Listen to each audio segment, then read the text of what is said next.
कृष्णा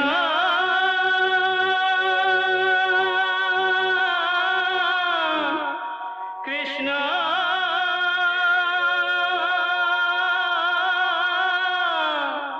हरे कृष्णा हरे हरे।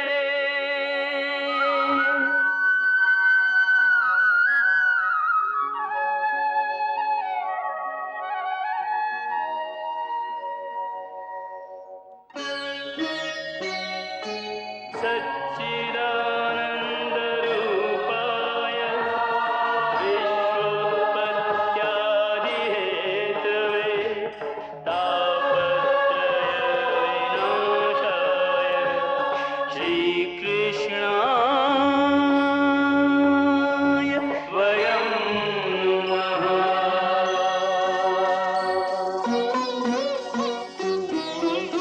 श्रीकृष्ण गोविन्द हरे मुरारे हे नाथ नारायण वासुदेव। हरे कृष्ण राधे राधे कृष्ण कृष्ण कृष्ण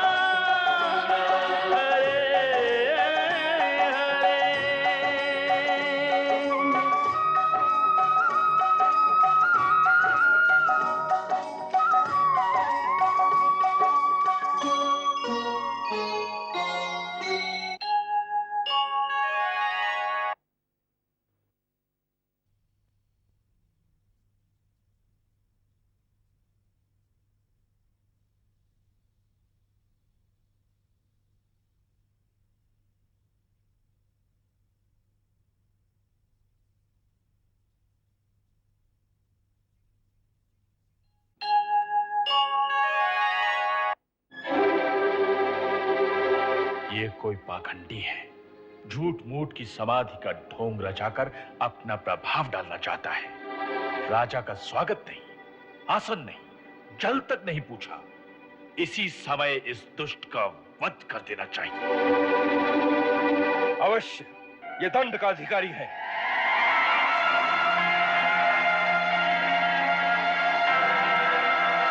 परंतु राजा ने गूढ़ संस्कारों के कारण अपने आप को उस पाप से रोक लिया।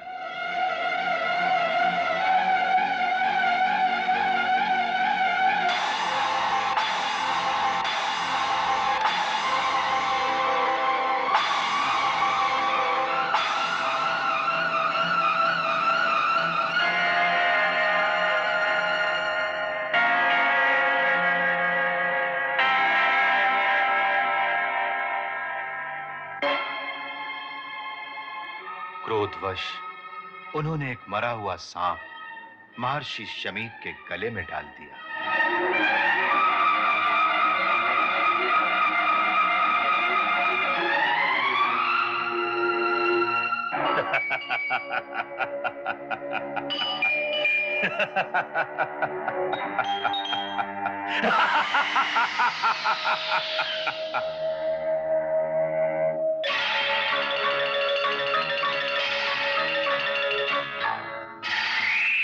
उस शमीक मुनि का पुत्र श्रृंगी बड़ा तेजस्वी बालक था।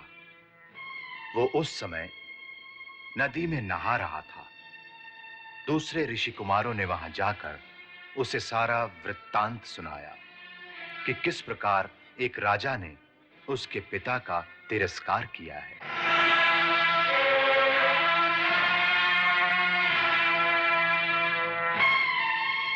उनकी बात सुनकर वो क्रोध से पागल हो गया और उसी क्षण नदी का जल अंजलि में भरकर उसने राजा को श्राप दिया। जिस अभिमानी और मूर्ख राजा ने मेरे महान पिता का ऐसा घोर अपमान किया है, वही महापापी आज से 7वें दिन तक्षकनाग के काटने से उसकी प्रचंड विषाग्नि में जलकर भस्म हो जाएगा। ये मेरा श्राप इस धरती पर किसी के टाले से नहीं टल सकेगा।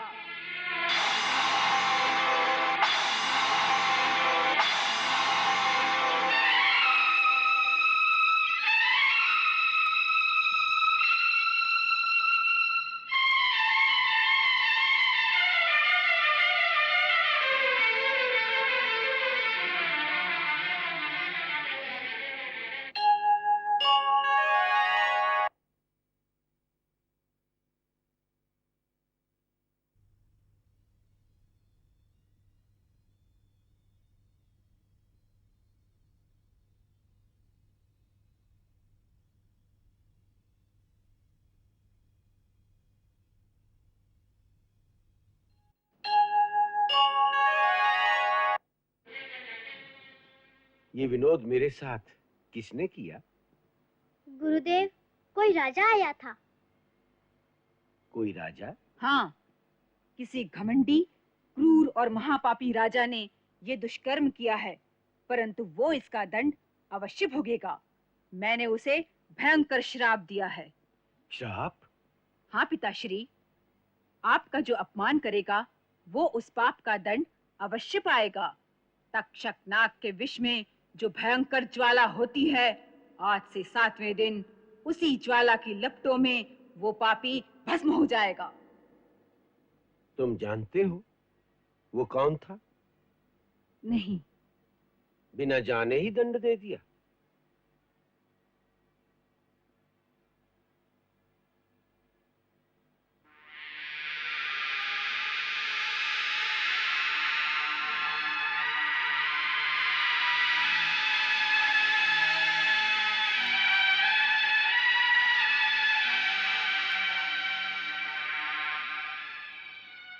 वत्स, तुमने बड़ा अनर्थ कर दिया। एक बड़े ही यशस्वी धर्म धुरंधर सम्राट को एक छोटी सी भूल के लिए इतना भयानक श्राप दे दिया है। वो परम भक्त, गौ और ब्राह्मणों की रक्षा करने वाले, अपनी प्रजा को संतान की भांति पालने वाले ऐसे राज ऋषि हैं जिनका सम्मान देवता भी करते हैं। मूर्ख बालक, ऐसे राजा के न रहने पर जो संसार में अनाचार फैलेगा, वैदिक आर्य धर्म का लोप हो जाएगा, लोग वर्ण संकर हो जाएंगे। इस पाप में तुम्हारा भी भाग गिना जाएगा। तपस्या से शक्ति अवश्य मिलती है, परंतु जो भगवान के भक्त होते हैं वो इस शक्ति का प्रयोग अपना बदला लेने के लिए कभी नहीं करते।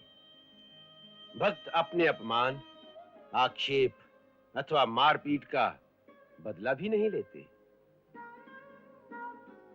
तुमने तो एक निर्दोष राजा पर प्रहार किया है, जिसकी बुद्धि कुछ समय के लिए कलिकाल ने हर ली थी।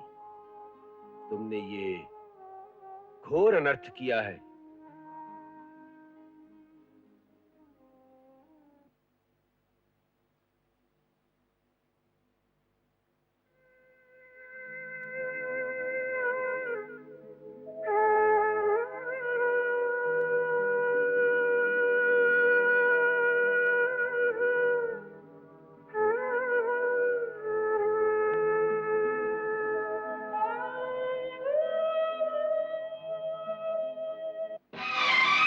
अरे, ये क्या कर दिया मैंने? प्राणनाथ, आप सहसा घबरा क्यों गए, जैसे किसी आशंका से भयभीत हो उठे हो? और रानी, मैं भयभीत हो गया हूँ। ये कलयुग का पहला प्रहार है। आगे क्या होगा उसी का भय है। कैसा प्रहार? आज मेरे हाथ से एक अनर्थ हो गया जो हमारे कुल में किसी राजा ने अब तक नहीं किया। वो अपमान किया है मैंने एक महामुनि का। ये सब इस राजमुकुट के कारण है। इस राजमुकुट में बैठे कलयुग ने मेरी बुद्धि हर ली और मुझसे ऐसा पाप करा दिया जो निश्चय ही विनाश का सूचक है। मुनिवर, महाराज दिन भर वन में मृग्या करते करते थक गए हैं। इस समय रनिवास में वो विश्राम करने चले गए हैं। आप कल प्रातः ही उनके दर्शन कर सकते हैं। ये उनकी निद्रा का समय है।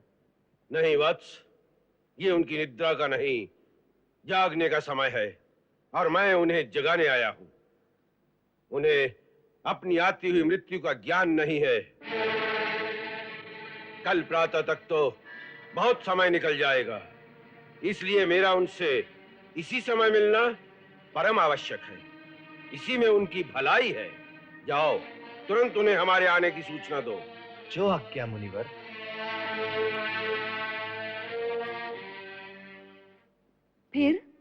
फिर क्या? ये सोने का बोझ सिर से उतरा है तो पवित्र बुद्धि जागी है। मैं इसके लिए कड़े दंड का अधिकारी हूँ। यदि आप उनके पास जाके क्षमा मांग लें तो वो आपको अवश्य क्षमा कर देंगे। वो क्षमा करें या न करें, मेरा एक अपराधी की भांति उनके श्री चरणों में जाना आवश्यक है। मैं प्रातः ही जाऊंगा। महाराज की जय हो। क्या है? द्वार पे महामुनि शमिक महाराज के दर्शन की प्रतीक्षा कर रहे हैं। स्वयं महामुनि शमिक? जी महाराज।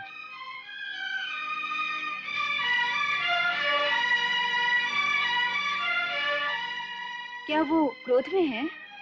रानी, वो क्रोध में हो या न हो, इससे हमारे धर्म और कर्तव्य में कोई अंतर नहीं आना चाहिए। महामुनि राजद्वार पर खड़े हैं, हमें उन्हें राजमहल में लाकर उनका यथोचित आदर सत्कार करना चाहिए, जिसके वो अधिकारी हैं।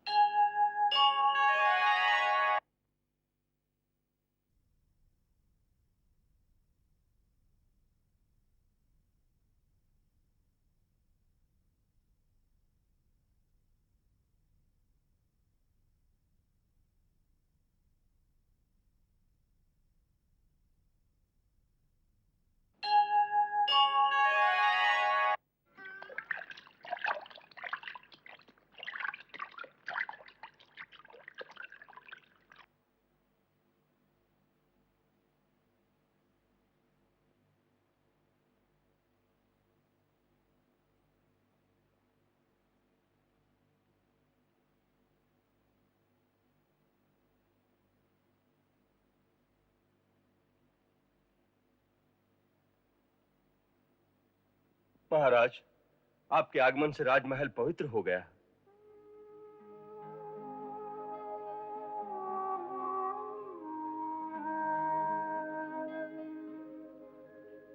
मुनिवर, इससे पहले कि आप हमारे दुष्कर्म की बात कहें, हम अपना अपराध स्वीकार करते हैं और आपको यह आश्वासन देते हैं कि हमारे उस जघन्य अपराध के लिए जो भी दंड आप देना चाहेंगे, हम उसे शिरोधार्य कर लेंगे।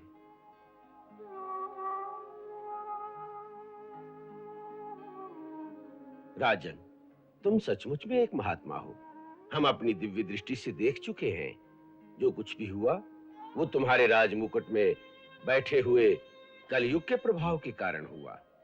इसमें तुम्हारा दोष नहीं था, दोष तो समय का है। इसीलिए हमारे हृदय में ये सोच सोचकर अत्यंत पीड़ा हो रही है कि जिस अपराध के लिए वास्तव में कोई और दोषी है, उसके लिए तुम्हें इतना कठोर दंड भोगना पड़ेगा। प्रेरणा चाहे किसी की भी हो, परंतु दोष तो मेरे ही द्वारा हुआ है। उसके लिए मुझे दंड मिलना उचित ही होगा। इसलिए हे मुनिवर, आप हमें कठोर से कठोर दंड देने में संकोच न करिए। नहीं राजन, मैं तुम्हें कदापि दंड नहीं देना चाहता, क्योंकि मैं तुम्हें दोषी मानता ही नहीं। तो दंड क्यों दूंगा? यहां तक कि मेरे वश में होता तो लोक कल्याण के लिए वो दंड तुम्हारे बदले मैं स्वीकार कर लेता। कल युग में प्रजा को तुम्हारे जैसे राजा फिर कहां मिलेंगे? तुम्हारे जैसे धर्मात्मा राजा के जीवन की रक्षा करना लोक कल्याण का काम है, परंतु क्या करूं, मेरे वश में कुछ नहीं रहा।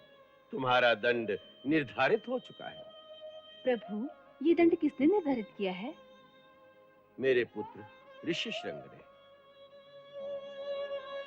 उसने जब मुनि बालकों के मुंह से यह सुना था कि किसी राजा ने उसके पिता के गले में मरा हुआ सांप डालकर उसका घोर अपमान किया है, तो उसी क्षण क्रोध के वशीभूत होकर उसने तुम्हें यह श्राप दिया था कि आज से 7वें दिन तक्षक नाग के काटने से तुम्हारी मृत्यु हो जाएगी।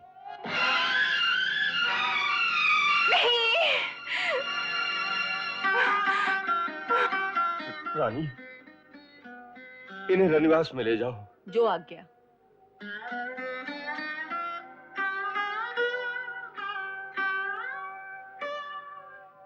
विधि के धनुष से दुर्भाग्य का ये वाण निकल चुका है, वह वापस नहीं होगा। मैं तुम्हें यही बताने आया हूं कि इस संसार में अब तुम्हारे बचने का कोई उपाय नहीं है। इसलिए इन 7 दिनों में तुम अपना परलोक सुधारने का उपाय करो। जिस स्त्री पुत्र की तुम चिंता कर रहे हो, वो तुम्हारे साथ नहीं जाएंगे, यही रहेंगे। चिंता और मोह को छोड़कर तुम इसी क्षण अपने गुरुजनों से परामर्श करो, जिससे तुम्हें वह सन्मार्ग दिखाएं जिस पर चलकर मानव मोक्ष को प्राप्त करता है, ताकि जब तुम इस देह को त्याग कर दूसरे लोक में जाओ तो वहां तुम्हारा वैसा ही सत्कार हो जैसा महात्मा पुरुषों का देवलोक में होता है। राजन, भगवान तुम्हारी आत्मा को शांति दे।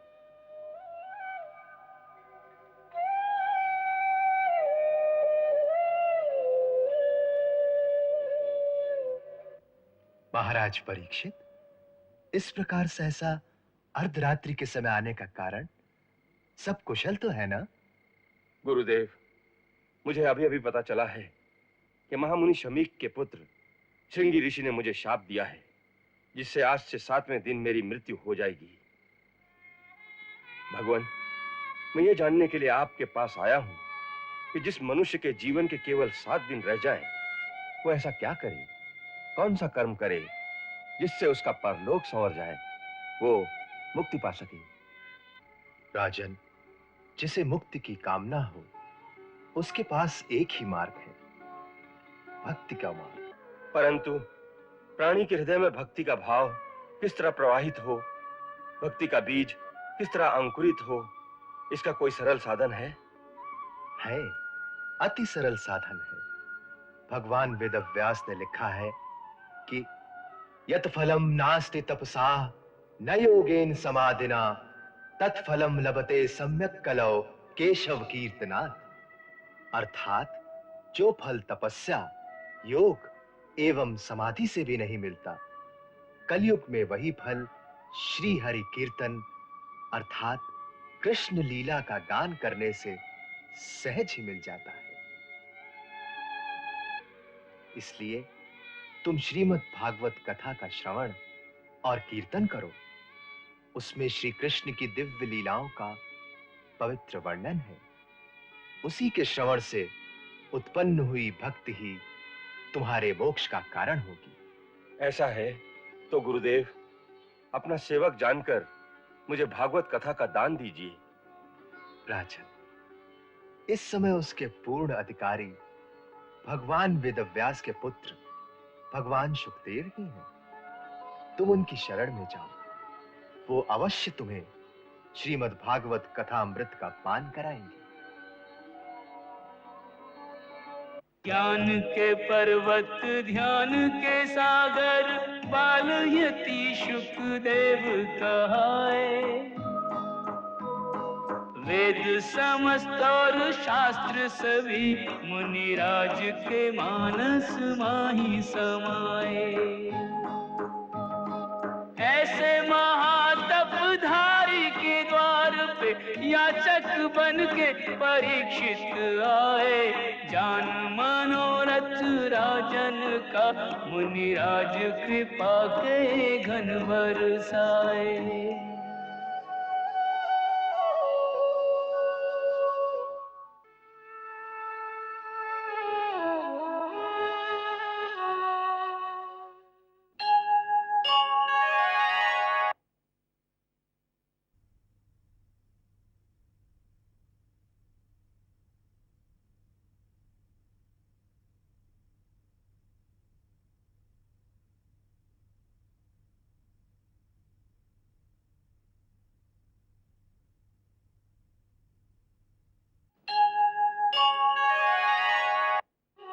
हे ब्रह्म ऋषि, आप योगियों के परम गुरु हैं, इसलिए मैं आपसे एक अत्यंत महत्वपूर्ण प्रश्न करता हूं।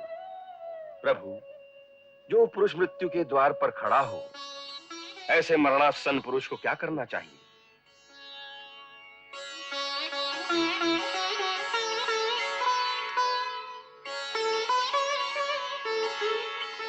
परीक्षित, ये प्रश्न जो तुमने किया है, इसमें लोकहित भी छुपा हुआ है। क्योंकि वास्तव में सभी मनुष्य मृत्यु के द्वार पर ही खड़े होते हैं, हालांकि वो इसे जानते नहीं हैं। तुम्हारा प्रश्न है कि मृत्यु के द्वार पर आया हुआ मनुष्य क्या करे? हे राजन, इसका उत्तर सुनो। मृत्यु का समय आने पर मनुष्य घबराए नहीं। मृत्यु के आक्रमण से पहले ही वो वैराग्य की तलवार से शरीर की ममता को काट दे और ओम रूपी प्रणव का मन ही मन जप करे। प्राण वायु को वश में करके अपने मन का दमन करें। बुद्धि की सहायता से इंद्रियों को उनके विषयों से हटा ले और मन से भगवान की मंगलमय मूर्ति का ध्यान करते करते प्रभु के श्री विग्रह में पूर्ण रूप से लीन हो जाए। तब मनुष्य को तुरंत ही भक्ति योग की प्राप्ति हो जाती है। इसलिए शास्त्रों ने कलयुग में सबसे सहज एक ही साधन बताया है, भक्ति।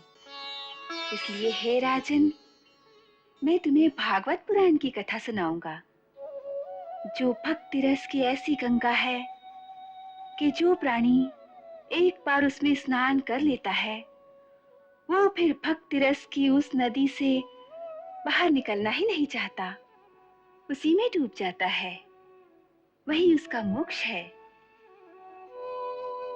तुम भगवान के परम भक्त हो, इसलिए मैं तुम्हें वही भागवत कथा सुनाऊंगा जिसमें श्री कृष्ण की सगुण लीलाओं का वर्णन है। तुम्हारे अंत समय में कृष्ण लीलामृत का सेवन ही सहाय होगा। द्वापर के अंत में ऐसा समय आया जब धरती पर बहुत सी आसुरी शक्तियां एकत्रित हो गई थीं। उस समय लाखों दैत्यों के दल ने घमंडी राजाओं का रूप धारण करके अपने भार से पृथ्वी को आक्रांत कर रखा था। उनमें सबसे शक्तिशाली दैत्य मथुरा का राजकुमार कंस था, जो धर्म का नाश करने पर तुला हुआ था।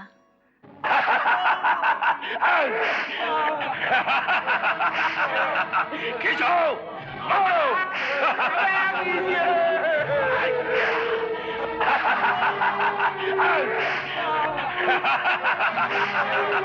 खींचो, मारो।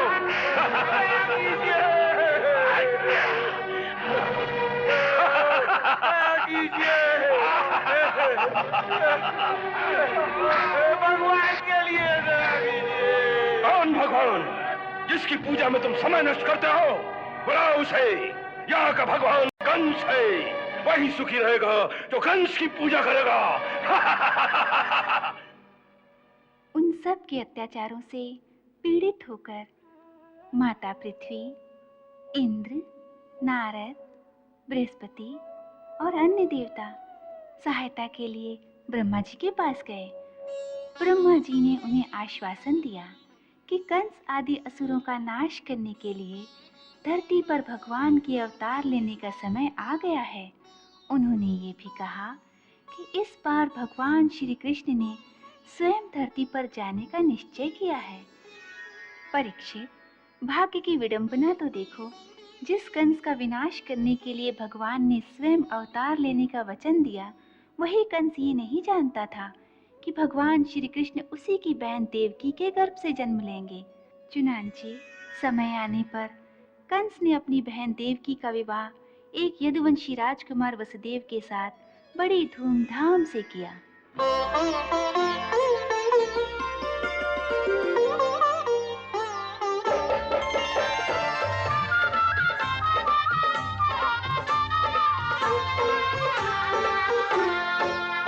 मेरी सुघर बनी को ब्याह, मेरी सुघर बनी को ब्याह, राम रंग बरसैली, हरि हारी राम रंग बरसैली। मेरी सुघर बनी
द्वारे बराती द्वारे पधारे, बराती द्वारे पधारे।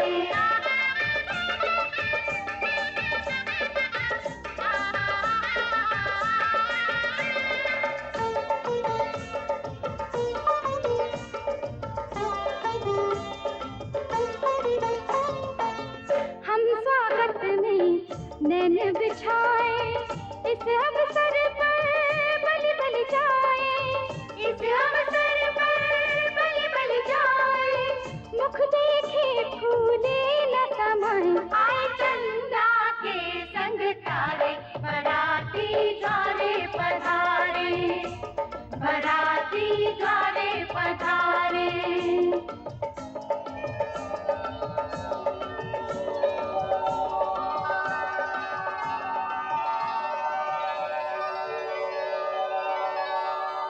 किंशुकं शल्मलि विश्वरूपं हिरण्यवर्णं सुवृतं सुचक्रम् आरोह सूर्ये अमृतस्य लोकं स्योनं पत्ये वहतुं कृणुष्य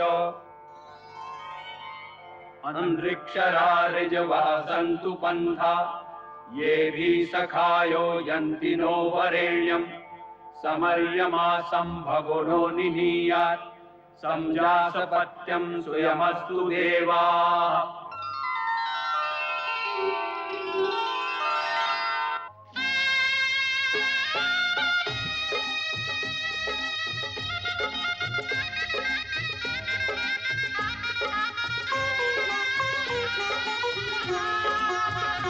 गोरी मन भावन के संग किरण लागी, हरे हरे किरण लागी भावरिया। मुख लजाई में उमंग किरण लागी, हरे हरे किरण लागी भावरिया। गोरी मन भावन के संग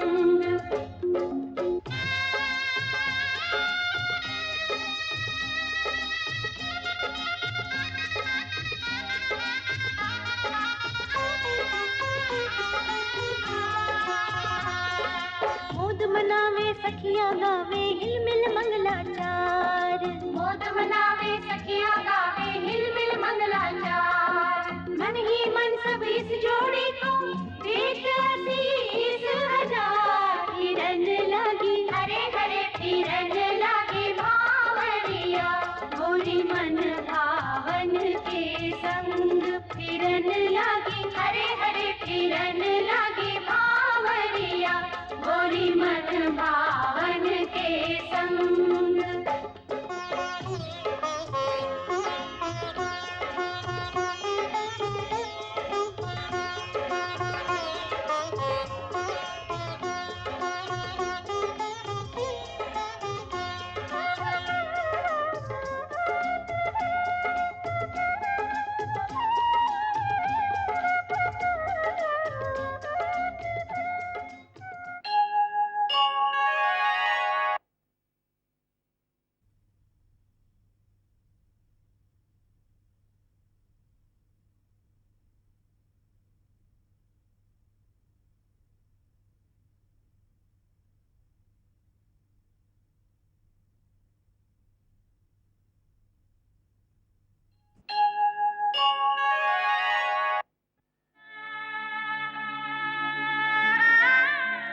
बेटी,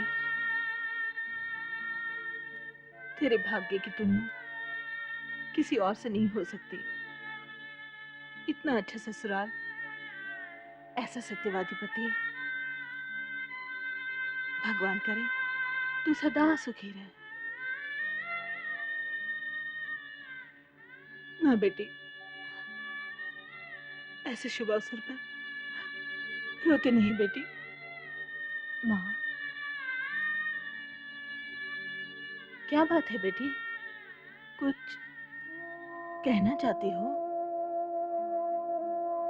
माँ, जाने क्यों मन में एक भय सा लग रहा है। ऐसा लगता है जैसे कोई अशुभ होने जा रहा है। कोई घटना घटने वाली है। माँ, मुझे भय लग रहा है। मुझे भी ऐसा ही लग रहा है काकी।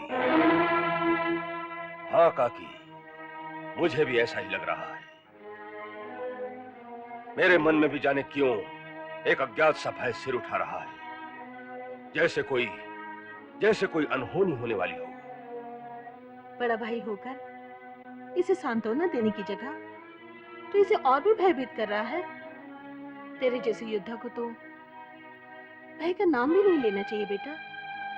आप ठीक कहती हैं काकी, परंतु मोह का बंधन ऐसा होता है जो बड़े बड़े सूरमाओं के मन को भी चंचल कर देता है। आप तो जानती हैं कि देवकी पर मेरा सर्वाधिक मोह है। इसे मैंने कभी चचेरी बहन नहीं समझा, सदा अपनी सगी बहन की तरह ही माना है। इसीलिए इसे विदा करते समय ये जो किसी अनहोनी की आशंका मन में सिर उठा रही है, इससे मुझे चिंता होने लगी है। कहीं देवकी का कोई अहित तो नहीं होने वाला। हाँ, वैसे तो इसके ससुराल को अच्छी तरह से देखभाल करके ही ये विवाह हुआ है। कुमार वसुदेव में भी कोई अवगुण नहीं दिखता। यदि फिर भी ससुराल में तुम्हें कोई कष्ट हो, कोई वहां तुमको व्यवहार से, बातों से अथवा किसी और प्रकार से दुख देने की कोशिश करे, तो उनको कह देना कि तुम महाबली कंस की बहन हो। कोई टेढ़ी आंख तुम्हारी ओर उठी तो वो आंख निकाल दूंगा। कोई हाथ तुम्हें पीड़ा देने के लिए उठा, वो हाथ काट दूंगा। तुम्हें इसी बात की सांत्वना देने आया हूं कि तुम्हारे ससुराल में किसी का साहस नहीं हो सकता कि तुम्हारी ओर टेढ़ी आंख करके देखे। तू कंस की बहन है, ये सदा याद रखना। बस यही कहना था मुझे।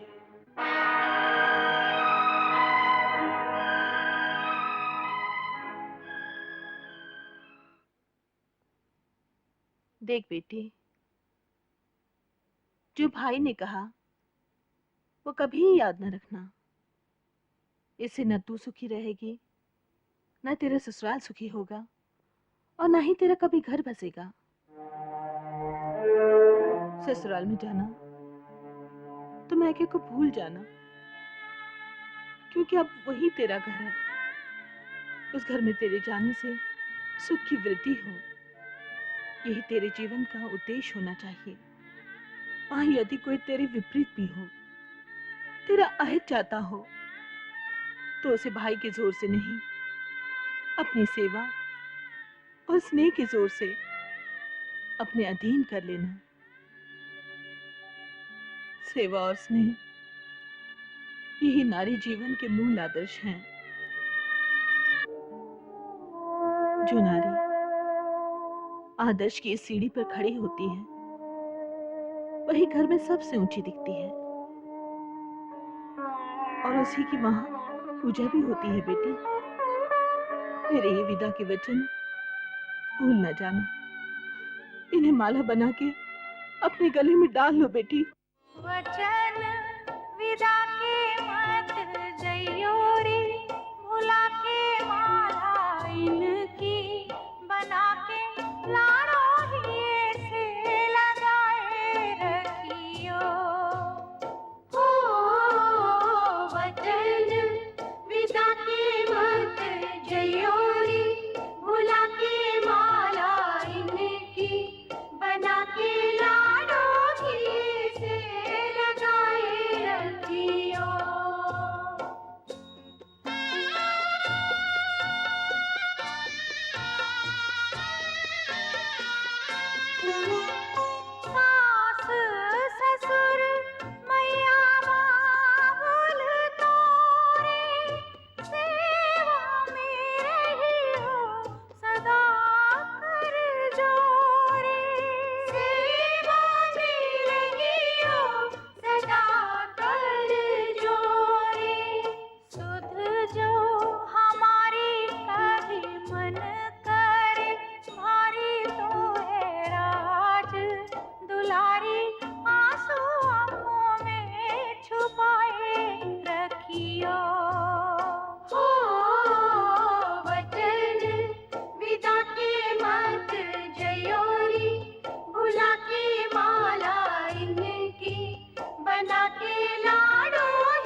आयुष्मान भव।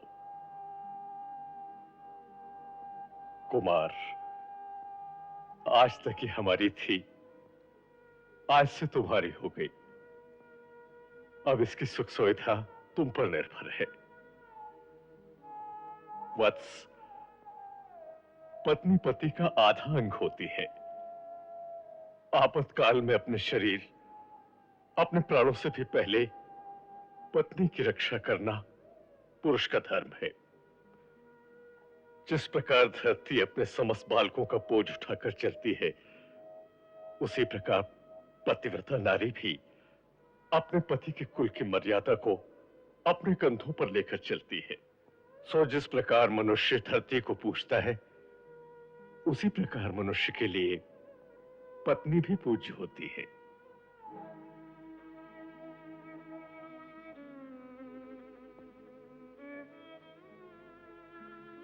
सदा सुखी रहो।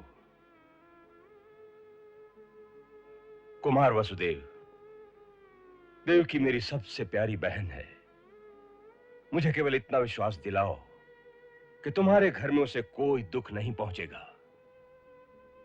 बड़े भैया, दुख और सुख तो मनुष्य को अपने कर्मों से मिलता है, परंतु मैं आपको यह वचन दे सकता हूं कि मेरे कारण देवी देवकी को कभी कोई कष्ट नहीं होगा। कुमार, तुम सत्यवादी हो, इसीलिए तुम्हारे वचन पर मैं विश्वास करता हूं।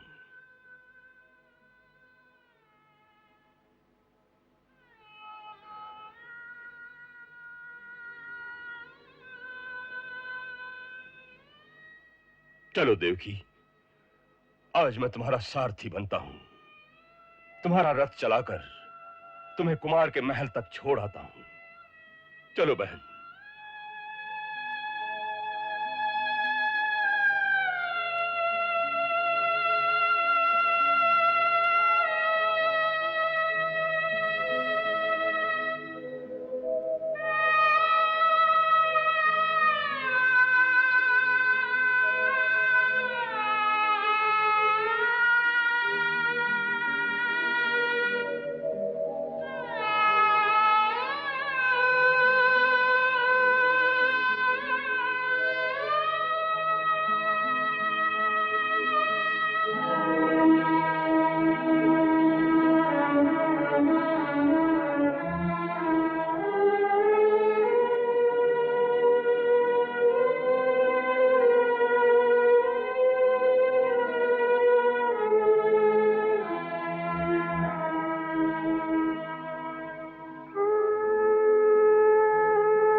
बादल बिजली। हे मूर्ख कंस, हे मूर्ख कंस, हे मूर्ख कंस, कौन है हमें इस प्रकार संबोधन करने वाला? कौन है जिसे अपने प्राणों का मोह नहीं रहा? सामने आ जाए। हे परम मूर्ख कंस, ये क्रोध करने का समय नहीं, खेद प्रकट करने का समय है। तू अपने भाग्य में अपने हाथों आग लगाने जा रहा है। हे मूर्ख, जिसे तू इतनी प्रसन्नता से रथ में बिठा कर ले जा रहा है, उसी देवकी के 8वें गर्भ की संतान तुझे मार डालेगी।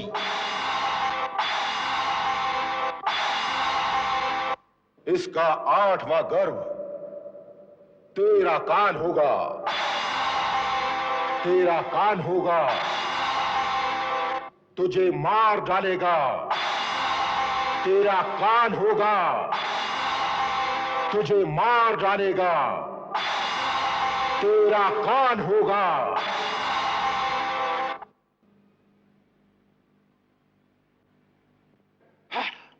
मेरा काल मुझे मार डालेगा। देवकी का अष्टम गर्भ मुझे मार डालेगा। हाँ, देवता भी जिसकी पदचाप सुनकर थर्राने लगते हैं, उस कंस को देवकी की 8वीं संतान मार डालेगी।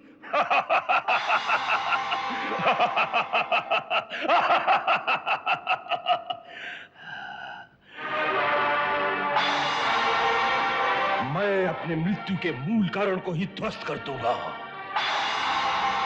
न रहेगी देवकी, न होगी उसकी 8वीं संतान।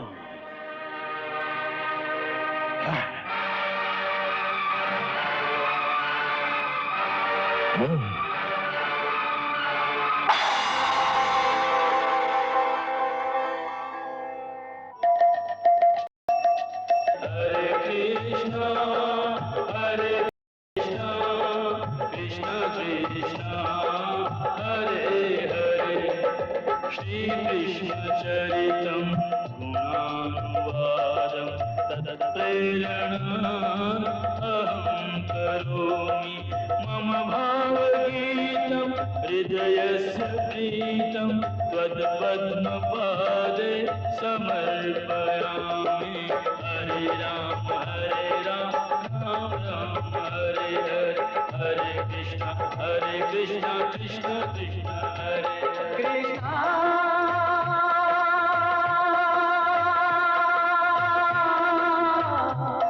कृष्ण।